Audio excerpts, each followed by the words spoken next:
Doctora, ¿puede empezar ahora sí, por favor? Muchas gracias. Muy bien,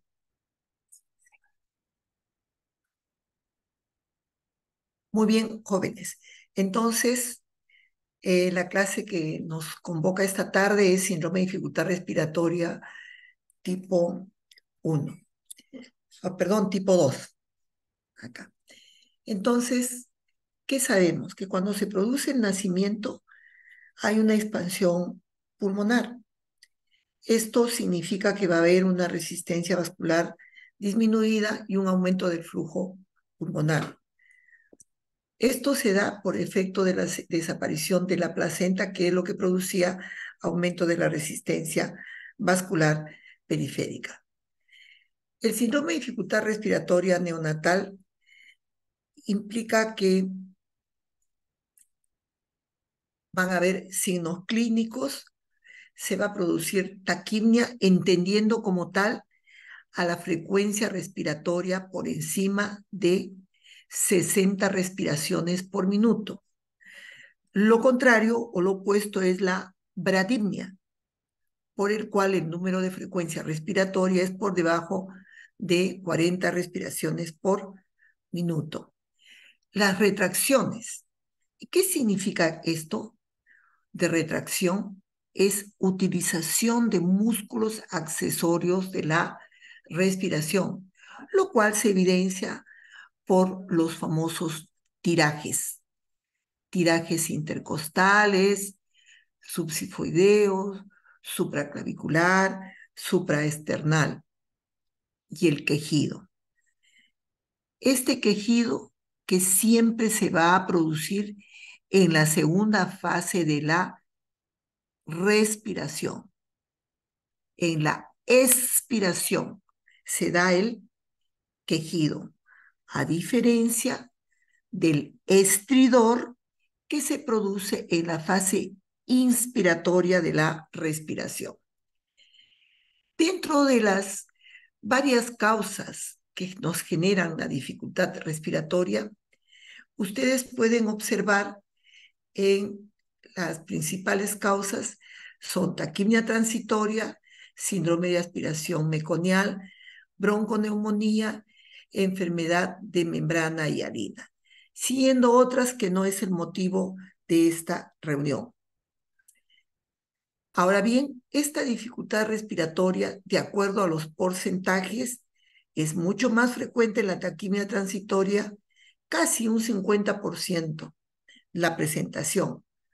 Luego viene la enfermedad de membrana hialina, que es 17%, que en los últimos tiempos pues, ha disminuido significativamente en los países desarrollados, pero lastimosamente en los países subdesarrollados, en la zona subsahariana, donde aún prevalece las gestaciones, ¿no?, de prematuros, además de no utilización de corticoides prenatales y no acciones de prevención, se ha incrementado el síndrome de aspiración meconial y bronconeumonía. ¿Cómo podemos nosotros evaluar el grado de dificultad respiratoria? Para el caso, debemos saber que existen dos test de evaluación de la dificultad respiratoria. El que observamos, el test de Silverman-Anderson, que principalmente se usa en los recién nacidos prematuros y que tiene ítems. ¿Cuáles son estos ítems? Desde que va del quejido, que ya les dije que es expiratorio, por el aleteo nasal, va también por los tirajes o las retracciones, la retracción sifoidea y el desbalance tóraco-abdominal. Y como en el Apgar, es también sugerente que el número va de 0 a 2.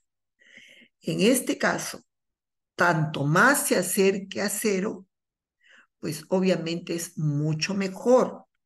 Mientras más se acerque a 2, el tema de la dificultad respiratoria es mayor. Es todo lo inverso al test de Virginia-Apgar o el llamado test de vitalidad o vigorosidad que utilizamos en atención inmediata del recién nacido. Y la suma de estos puntajes nos van a dar varios criterios. Así tenemos, por ejemplo, habíamos dicho ya elevación del tórax, tiraje, retracción, aleteo y quejido. Ustedes pueden observar que va del 0 al 2, de tal forma que si el puntaje es 0, no hay dificultad respiratoria. Esto es el ideal. Pero así como en el caso de el Apgar, ningún bebé al minuto de vida, estoy hablando del Apgar, tiene Apgar 10. ¿Por qué? Porque tiene los famosos shunts arteriovenosos que hace que baje la parte de la piel, sea algo con algo de acrocianosis, y tiene puntaje 9. En este caso, el que no tenga dificultad respiratoria, que es el ideal, tampoco se va a dar, porque recordemos que en la vida intrauterina el alveolo tiene dos condiciones. Una primera condición en el que el alveolo está cerrado, y otra condición es que el alveolo, estando abierto, tiene líquido alveolar. Y como consecuencia del nacimiento, este líquido alveolar va a salir del alveolo hacia el intersticio, una parte, y otra parte se elimina a través de las secreciones orales. Entonces siempre va a haber una leve y transitoria dificultad respiratoria que no pasa más de 1. Muy bien, entonces decíamos que hay puntajes. El puntaje 0, que es excelente.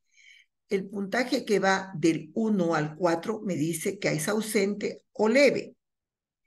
De 5 a 7 moderado y de 8 a 10 severo. Decimos que el Silverman-Anderson se utiliza en la aplicación del síndrome de dificultad respiratoria tipo 1 o en la mal llamada enfermedad de membrana hialina. Y por otro lado tenemos el score Downes. El score Downes tiene criterios que vemos acá, que es la frecuencia respiratoria, el pasaje del murmullo vesicular, quejido, color y tirajes. De la misma manera, va del 0 a 2 el puntaje. Quiere decir que si los puntajes sumados me dan entre 1 y 3, estamos frente a una dificultad respiratoria leve. Si esta va de 4 a 6, es moderada, y de 7 a 10 es severa.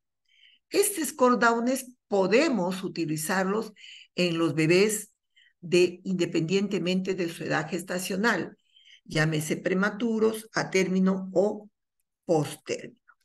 ¿Qué sabemos con relación a la taquimia transitoria del recién nacido? Se conoce también como pulmón húmedo, distrés respiratorio inexplicable, taquimia neonatal, distrés respiratoria tipo 2, mala adaptación pulmonar. Esta es muy frecuente. Lo que pasa que no lo diagnosticamos porque pasa casi inadvertido. La incidencia es 11 por 1000 nacidos vivos y supone el 32% de los cuadros de síndrome de dificultad respiratoria. Se dice que es una alteración leve y autolimitada. Es un edema pulmonar transitorio, ¿sí? Pero lo que debemos recordar es originado por un retardo en la reabsorción del líquido pulmonar. Quiero hacer hincapié de que este retardo de la reabsorción se da mucho más frecuentemente cuando el parto es vía cesárea. No así cuando el parto es eutóxico, por vía vaginal.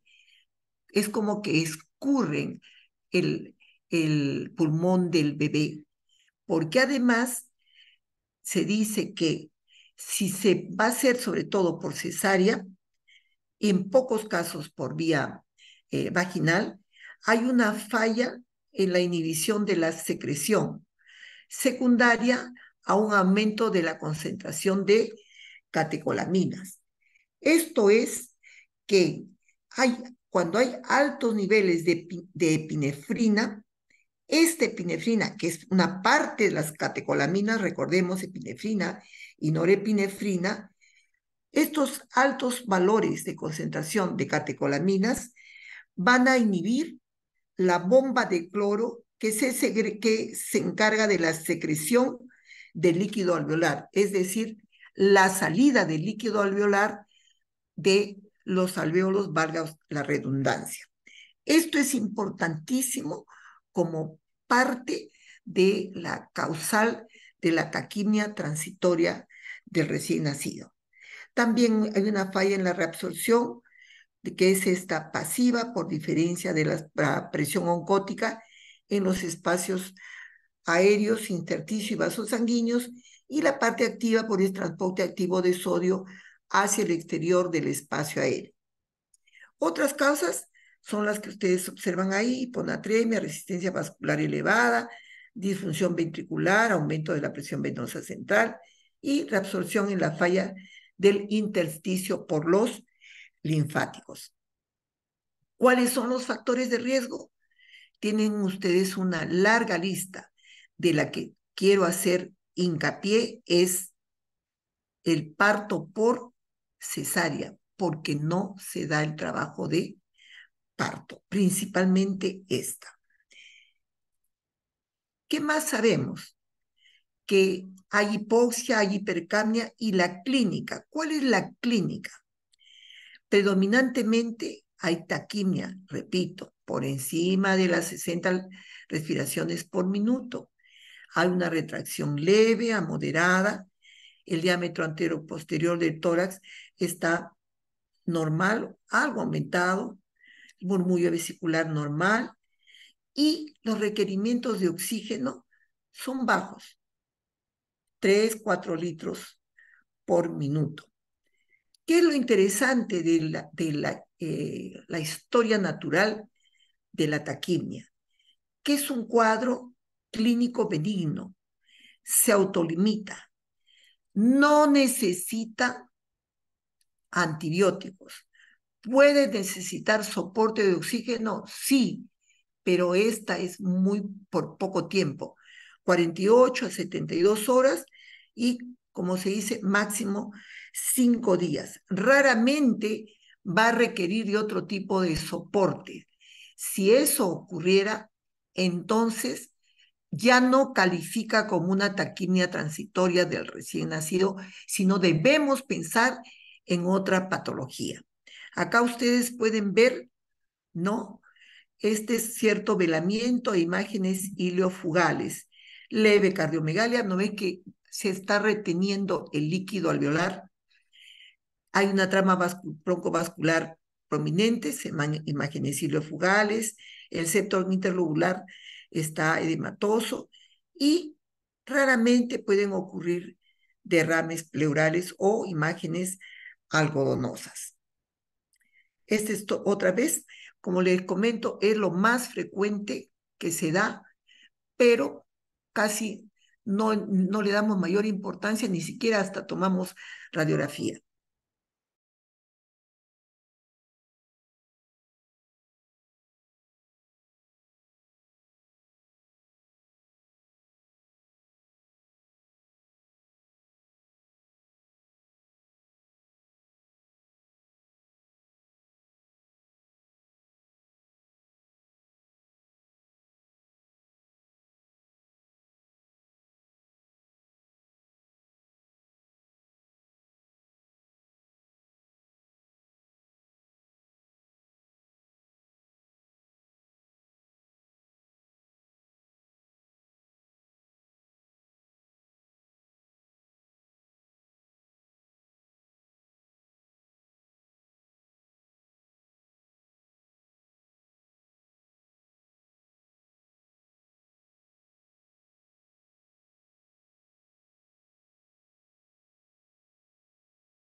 Jóvenes, ¿me escuchan? Sí,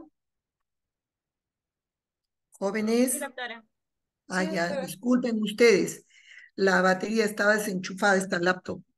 Por favor, mil disculpas. Ya. Ay, ay, Dios santo. A ver. Ya, entonces estamos con lo de taquimia transitoria. Ustedes les comentaba que la más frecuente se ven imágenes ileofugales y, a ver, y el tratamiento es, pues, eh, si se da la cesárea, pensar en ese diagnóstico, dar básicamente oxígeno, ¿no? Y esperar entre 24 a 48 horas, estoy volviendo a repetir.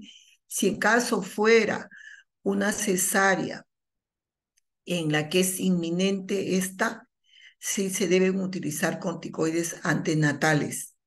¿Qué más debemos saber? Mantener una hidratación bastante adecuada.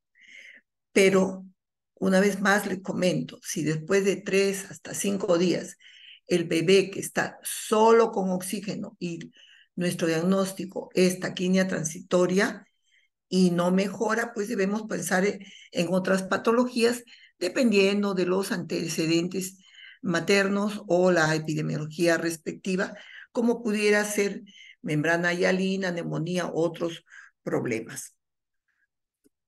Muy bien. Ahora vamos a hablar sobre síndrome de aspiración meconial. ¿Qué entendemos como tal?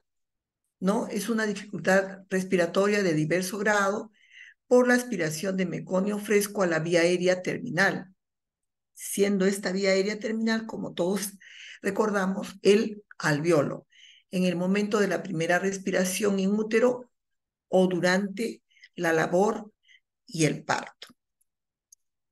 ¿Qué antecedentes tenemos? Recuerden ustedes, principalmente mi crío, mi bebé, es un bebito a término o un bebito postérmino. Decimos que es a término cuando hay una madurez con control hormonal, hay una madurez con control neuronal, o mi bebé presenta algún grado de asfixia perinatal, siendo la asfixia la condicionante de qué? Del reflejo vagal por el cual el niño hace su deposición, que es el meconio inútero, y como tal hay un jadeo y el niño inútero, en este caso el feto, aspira ese líquido amniótico que ya es meconial. ¿Cuál es la incidencia del líquido amniótico con meconio? El 12%. ¿Y cuál es la incidencia del SAN? El 0.2%. La letalidad de la misma, siempre y cuando se dé el SAN grave o masivo, pues es bastante significativo. La misma ha disminuido con el uso de el ECMO o la ventilación con los hertz por encima de 300 o 600 hertz. ¿Qué cosa decíamos que es el síndrome de aspiración? La presencia de meconio por debajo de las cuerdas vocales. La mayoría de las definiciones clínicas incluyen una tríada: líquido amniótico teñido de meconio, que sería la primera instancia; una segunda instancia, la aspiración de meconio, que es procedente del árbol traqueobronquial; y una radiografía de tórax compatible, como vamos a verlo más adelante. Entonces, el síndrome de aspiración meconial puede manifestarse como un distrés transitorio o, dependiendo de la cuantía de la aspiración y que éste esté bloqueando la buena compliance de los alveolos, puede haber hasta una falla respiratoria concomitantemente o concurrentemente con hipoxemia, valores de la presión de oxígeno menor de 50 milímetros de mercurio, acidosis respiratoria, ¿no? Y hipertensión pulmonar. 10 a 15% de los nacimientos, como habíamos dicho en un inicio, puede encontrarse líquido amniótico con meconio.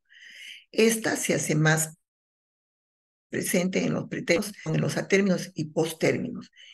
Una parte de ellos también, un 5% puede presentar neumonía por aspiración meconial y un 30% va a requerir ventilación mecánica cuando no ECMO, siendo que un 3 al 5% van a fallecer. Entonces, en la medida de que el meconio obstruya no solamente los alveolos, sino las terminales intermedias, terciarias y principales, esta me va a producir una mayor restricción pulmonar y consecuentemente una gran dificultad respiratoria. Miren lo interesante que nos dicen, que la presencia de meconio en el líquido amniótico indica estrés o hipoxia en el recién nacido postérmino, pero es raro en prematuros menores de 35 semanas. Esto también indirectamente nos ayuda a decir que cuando tenemos un crío que somáticamente pareciera ser con todas las características de un prematuro, uno podría, y hay un líquido meconial, uno podría decir, sí es un prematuro, pero no es un prematuro de 32 semanas, ni 33. Mínimamente este bebé va a ser un neonato prematuro de 34 a 35 semanas. Menos de eso no. O sea, indirectamente ustedes pueden saber que tiene esa edad gestacional. ¿Cuáles son los factores de riesgo? La asfixia con un ABGAT menor o igual a 5, un parto por cesárea, un retardo de crecimiento uterino, críos que sean postérminos, antecedentes de meconios cuando hacen la amnioscopía, críos mayores de 35 semanas, enfermedades hipertensivas del embarazo, ¿no? Sospechar cuando existe un bebé que ha nacido y aparentemente no tiene dificultad respiratoria al nacimiento, pero se evidencia impregnación de meconio en piel, uñas y cordón, y a los pocos minutos de nacimiento comienza a presentar dificultad respiratoria, pues este diagnóstico es el que más se aproxima a la posibilidad de tener un síndrome de aspiración meconial, causa de la dificultad respiratoria. Cuando hay presencia de meconio en tráquea durante la reanimación. Decimos entonces que la presencia de al menos de uno de estos factores de riesgo tiene un valor predictivo positivo del 8% y un valor predictivo negativo del 99%. Dentro de la fisiopatología, alguna vez Aristóteles dijo que como estos niños nacían por el tema de que estaba obstruido los alvéolos, nacían medios dormilones, decía, qué bonito, algo les induce al sueño. No, es que estaban deprimidos. Pero la otra cosa que ustedes siempre deben recordar es, ¿qué es el meconio? No es solamente encontrar una mazamorra, disculpen el adjetivo, verde. ¿De qué está compuesto? Recuerden ustedes, en la medida que haya más componentes, en esa medida va a ser más espeso el meconio. Entonces, el meconio es una mezcla estéril de numerosos compuestos químicos que incluyen glicoproteínas, vernes de glutido. Por eso es que los críos que son a término no tienen casi vernis. ¿Por qué? Porque están pasando a formar parte del meconio. Secreciones gastrointestinales, bilis, enzimas pancreáticas y hepáticas, proteínas plasmáticas, minerales y lípidos. Los mucopolisacáridos componen el 80% de este meconio. Cuanto más sustrato hay, más espeso, es como un pegamento. Por lo tanto, imagínense ustedes que los alveolos del bebé es como un panal de abeja, son celdillas, y cada una de estas celdillas está ocupado por meconio. Por lo tanto, el compliance, la ventilación, perfusión, está avenida menos significativamente en la medida que haya mayor bloqueo de los alvéolos por el meconio.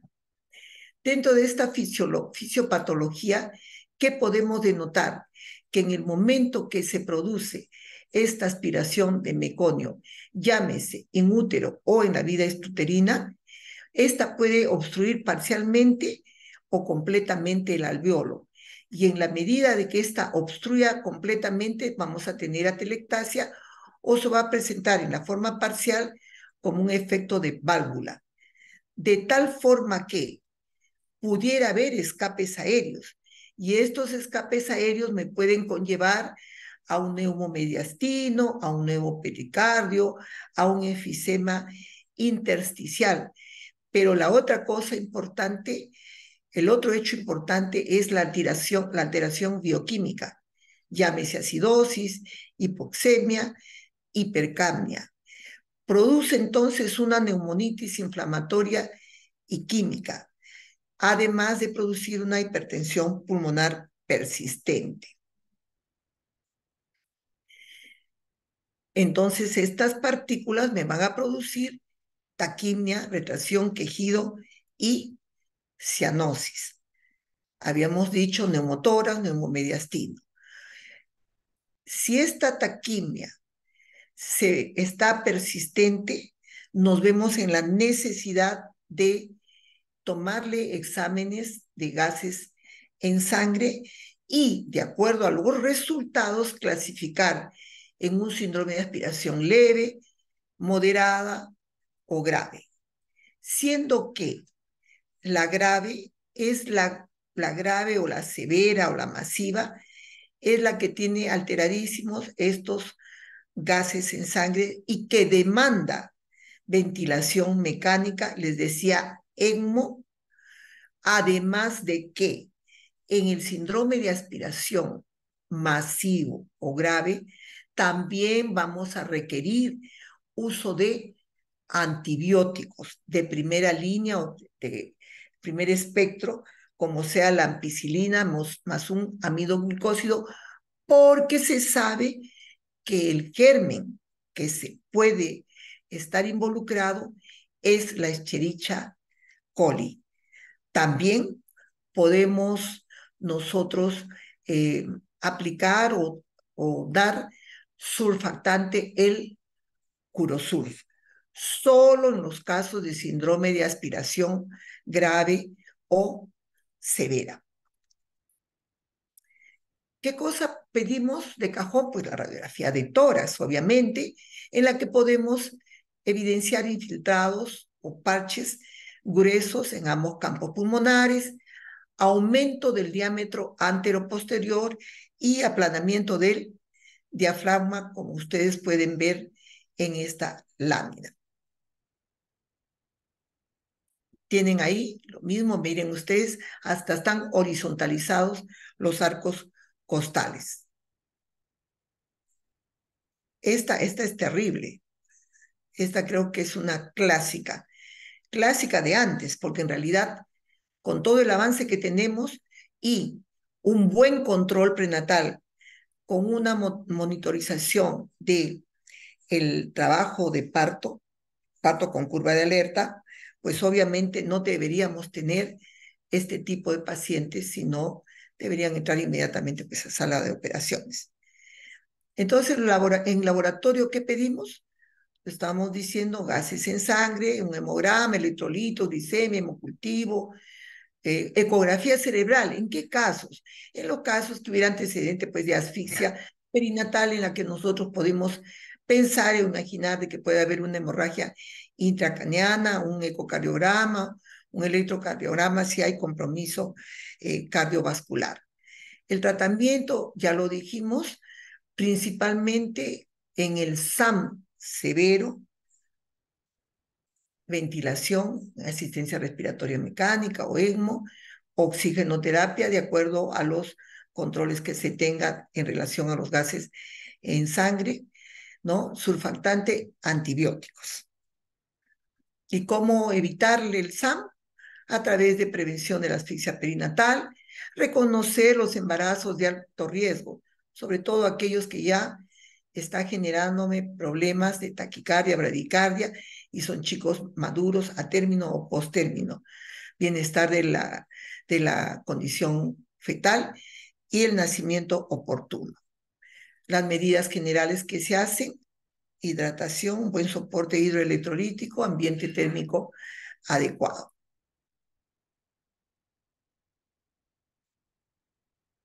Muy bien, esto es lo que hemos dicho en la parte del tratamiento. ¿Se puede dar antibióticos? Sí, repito, en los casos de SAM severo y uso de surfactante. Finalmente, vamos a hablar sobre la bronconeumonía. La bronconeumonía es una infección respiratoria que se da en el periodo neonatal como complicación de las infecciones connatales durante el trabajo de parto y nacimiento o de infecciones nosocomiales. Ustedes que vienen de la parte de la capítulo de ginecobstetricia, en nuestro país aún se dan ruptura de membrana, ruptura prematura, ruptura prolongada de membranas, infecciones urinarias que de alguna manera son el histórico de poder presentar nuestro bebé la posibilidad de una neumonía o bronconeumonía. Las vías de infección pueden ser la vía hematógena, la vía ascendente, a través del canal del parto o a través de la parte o la vía adquirida o postnatal. Los factores de riesgo, como habíamos citado, podrían ser un parto prematuro, una ruptura prolongada de membranas mayor de 18 horas, fiebre materna, líquido amniótico de mal olor. Los factores, o sea, ¿qué factores predisponen a que mi crío, bueno, mi bebé, haga o presente esta bronconeumonía o neumonía? Porque en el caso de ellos tiene menor diámetro el árbol bronquial y hay escaso desarrollo del aparato ciliar. Tiene bajos niveles de inmunoglobulina M, complemento y opsoninas y menor función de los linfocitos.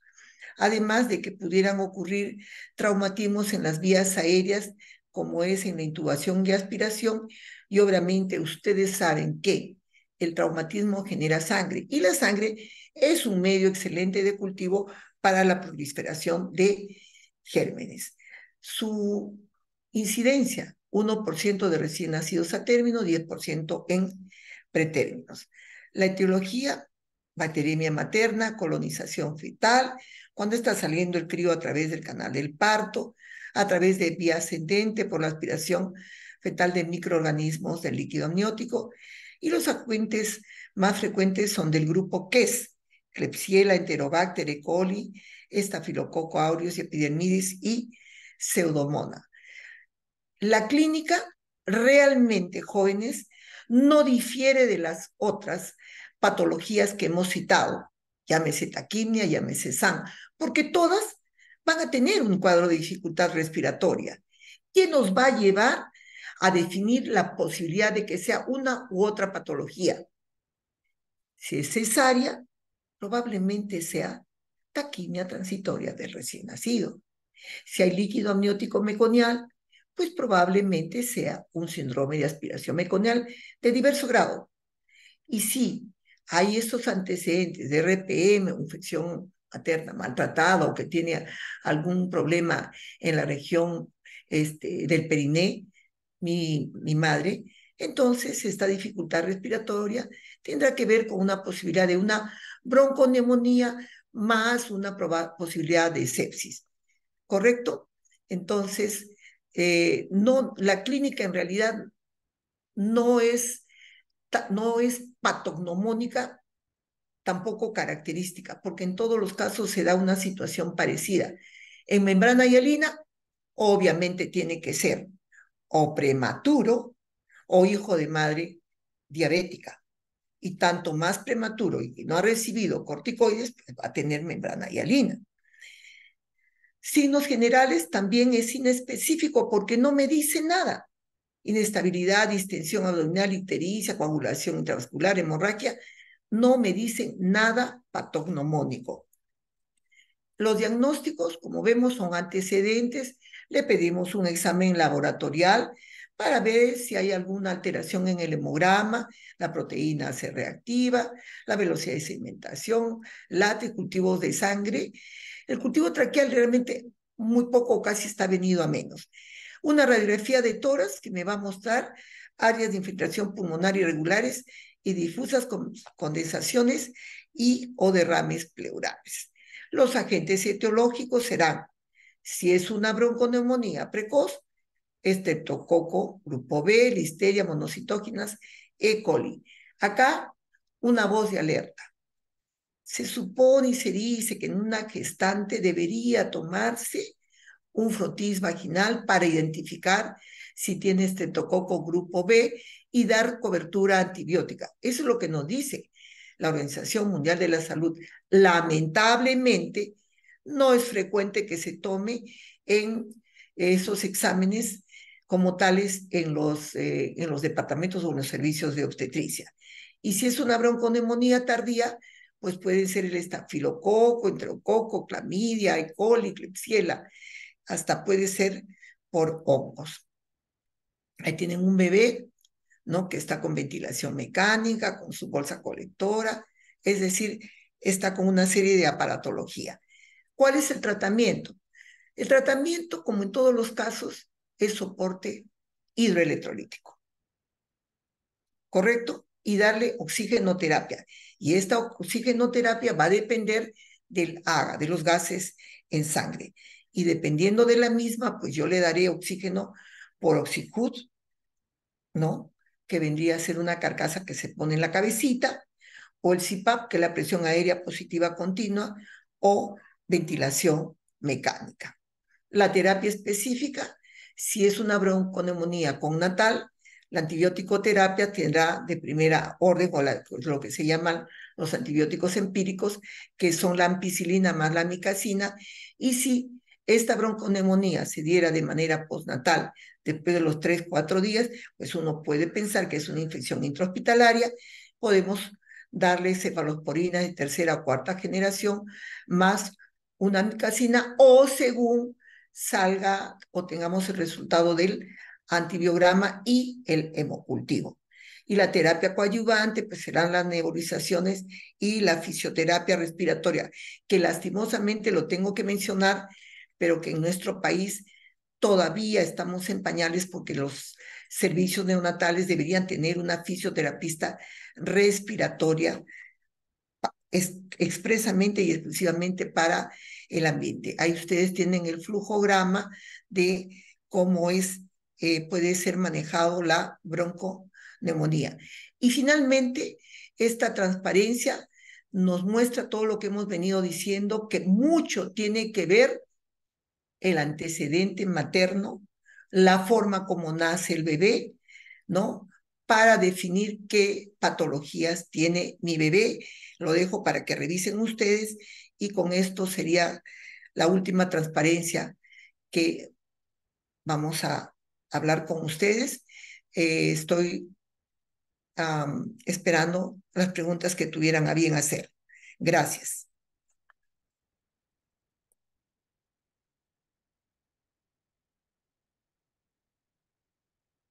Doctora, disculpe una consulta. Sí, Nicole. ¿Quién es Nicole, no?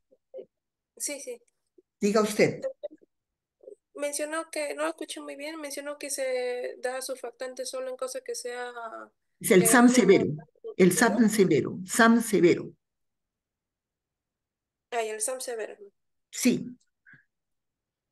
Y el Curosurf. Gracias, doctora. Ya.